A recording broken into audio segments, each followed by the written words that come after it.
दोस्तों, घुटने में दर्द के साथ साथ घुटने की सूजन भी आजकल काफी आम लक्षण बन चुका है। अभी मैं आपको इसके 10 कारणों के बारे में बताऊंगा। यदि आप इसके कारण के बारे में जानना चाहते हैं, इसके इलाज के बारे में समझना चाहते हैं, तो इस वीडियो को अंत तक देखें।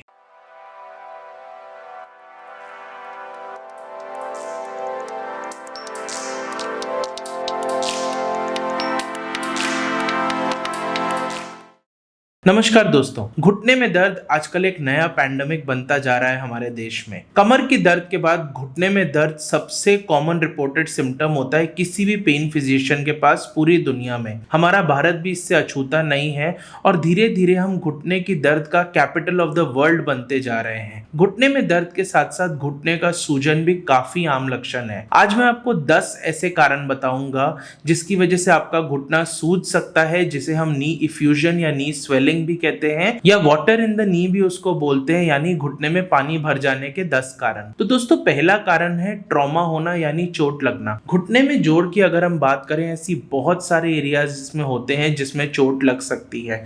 चाहे इसके लिगामेंट्स की बात करें, मसल्स की बात करें, हड्डियों की बात करें, अंदरूनी कार्टिलेज की बात करें, जॉइंट डिसलोकेशंस की बात करें, इन सब में ट्रॉमा हो सकता है। और जैसे कि हमारी बॉडी के दूसरे हिस्सों में भी चोट लगने के बाद एक सूजन आ जाती है, ब्लड का फ्लो ज़्यादा बढ़ जाता है, जिसकी वजह से पानी भर जाता है, तो घुटना भी उससे अछूता नहीं रहता है और उसमें स्वेलिंग आ जाती है। दोस्तों, दूसरा कारण है रूमेटॉइड आर्थराइटिस। आप सभी जानते हैं रूमेटॉइड आर्थराइटिस एक इन्फ्लेमेटरी वैरायटी ऑफ आर्थराइटिस है, जिसमें हमारी बॉडी का इम्यून सिस्टम यानी जोड़ प्रतिरोधक क्षमता ही हमारे जॉइंट्स के अगेंस्ट एक्ट करने लग जाती है, जिसकी वजह से काफी जॉइंट्स के अंदर आर्थराइटिस होता है, जिसमें दर्द, सूजन, जकड़न, लालिमा इत्यादि देखी जाती है। तो घुटना भी उससे अछूता नहीं रहता है और रूमेटॉइड आर्थराइटिस की वजह से काफी कॉमनली हमारा घुटना सूज सकता है। दोस्तों, तीसरा कारण है ऑस्टियोआर्थराइटिस। ऑस्टियोआर्थराइटिस के बारे में हम पहले भी सारे वीडियोस में काफी डिस्कशन कर चुके हैं। जोड़ों का घिसारा होता है, जिसमें घुटने में जो जोड़ों की परतें होती है यानी आर्टिकुलर कार्टिलेज, वो घिस जाने की वजह से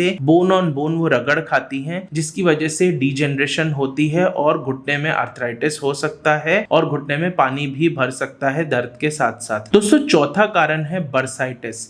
हमारे घुटने को आराम से मूव करने के लिए बॉडी में आसपास कुछ खाली स्पेसेस दी हुई होती हैं, जिसको हम बर्सा बोलते हैं। तो इन बर्सा में भी इन्फ्लेमेशन हो सकता है। कॉमनली सुप्रापटेलर बर्सा यानी नी कैप की बोन के ऊपर जो खाली स्पेस होती है बर्सा, उसके अंदर एक इन्फ्लेमेशन हो सकता है, जिससे घुटना सूज सकता है। प्री पटेलर बर्सा यानी घुटने के आगे की तरफ जो एक बर्सा होता है, उसमें सूजन हो सकती है। इसके अलावा इंफ्रा पटेलर बर्सा यानी नी कैप बोन के नीचे एक बर्सा होता है। मैंने आपको पहले भी एक और बर्सा के बारे में बताया था, जिसको बोला था पेस एंसराइन बर्साइटिस। तो इन सारे बर्सा के अंदर भी सूजन हो सकती है, जिसकी वजह से वहां पे पानी भर सकता है और घुटना सूज सकता है। पांचवा इंपॉर्टेंट कारण है क्रिस्टल डिजीजेस। हमारे बॉडी में 2 टाइप के क्रिस्टल्स ऐसे होते हैं जो कि डिपॉजिट हो सकते हैं। गाउट में तो आप कॉमनली जानते ही हैं, यूरिक एसिड के क्रिस्टल्स डिपॉजिट हो जाते हैं, जिसकी वजह से इन्फ्लेमेशन हो सकता है और सूजन हो सकती है। इसके साथ साथ एक और क्रिस्टल डिपोजिशन होती है जिसको हम बोलते हैं स्यूडो गाउट, जिसमें सीपीपीडी क्रिस्टल्स हमारी बॉडी में और जॉइंट्स में डिपॉजिट हो जाते हैं, जो इन्फ्लेमेशन को बढ़ाते हैं, जिसकी वजह से हमारा घुटना सूज सकता है। दोस्तों, छठा इंपॉर्टेंट कारण घुटने में सूजन का है, वो है रिएक्टिव आर्थराइटिस। दोस्तों, रिएक्टिव आर्थराइटिस हमारी बॉडी में एक रिएक्शन के तौर पे होता है टू एन इन्फेक्शन। अगर हमारी बॉडी में कहीं पे भी इन्फेक्शन हो, जैसे कि गले में इन्फेक्शन हो, फेफड़ों में इन्फेक्शन हो, पेट में इन्फेक्शन हो, तो उसके कुछ दिन या हफ्ते के बाद हमारे जोड़ों के अंदर रिएक्शन के तौर पे इन्फ्लेमेशन हो सकता है, आर्थराइटिस हो सकता है, जिससे एड़ी या घुटना सूज सकते हैं और उसमें दर्द हो सकती है। दोस्तों, अगला इंपॉर्टेंट कारण है सेप्टिक आर्थराइटिस। दोस्तों, घुटने के अंदर भी इन्फेक्शन हो सकती है। वो कई बार जॉइंट रिप्लेसमेंट सर्जरीज के बाद काफी कॉमनली देखी जाती है, फ्रैक्चर्स के बाद काफी कॉमनली देखी जाती है। जो इम्प्लांट्स लग जाते हैं वो कई बार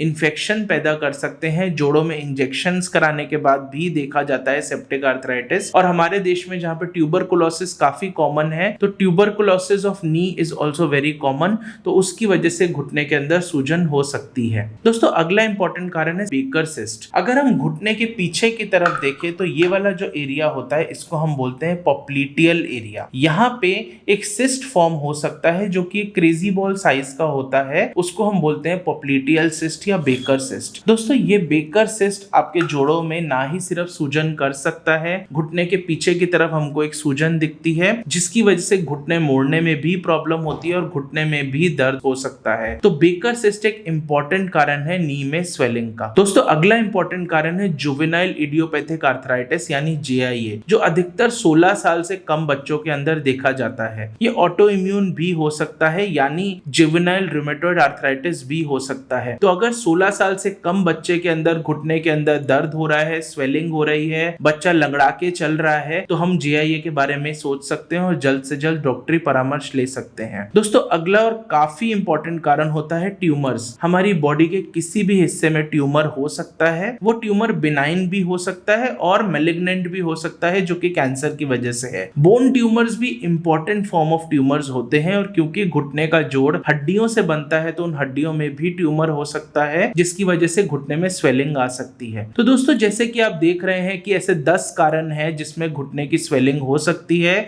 ये कारण काफी नॉर्मल भी हो सकते हैं और काफी सीवियर भी हो सकते हैं, इसलिए जोड़ों में सूजन को कभी भी अनदेखा ना करें। यदि आपको या आपके किसी परिजन के घुटने में दर्द है या उसमें सूजन है तो नियरेस्ट डॉक्टर्स एडवाइस जरूर से जरूर लें। आप साउल ऑर्थो केयर के पेन मैनेजमेंट सेंटर पे आके इसका होलिस्टिक नॉन सर्जिकल ट्रीटमेंट ले सकते हैं। दोस्तों आप जानते ही हैं मेरा नाम डॉक्टर अचित गुलाटी है, मैं मेडिकल डायरेक्टर हूं साउल ऑर्थो केयर का। हम इस यूट्यूब चैनल पे ऐसी काफी सारी जानकारी भरी वीडियोस आपके साथ शेयर करते ही रहते हैं। इस वीडियो को ज्यादा से ज्यादा लोगों तक पहुंचाएं और हमारे चैनल को सब्सक्राइब करें। और यदि आपको इस वीडियो से रिलेटेड कोई भी डाउट हो, कोई भी क्वेश्चन हो तो बेझिझक कमेंट बॉक्स में टाइप करें। Thank you.